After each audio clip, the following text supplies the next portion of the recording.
Is in jail in Angelina County accused of stealing a collection of fountain pens worth thousands of dollars. 46-year-old Daniel Bernard of Lufkin was arrested yesterday morning at an apartment complex off Champions Drive.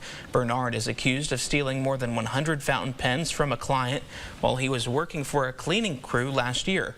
The pens are valued at over $300,000. Police tracked down Bernard after he sold the pens to various pen dealers. The pens he sold have been recovered. Smith County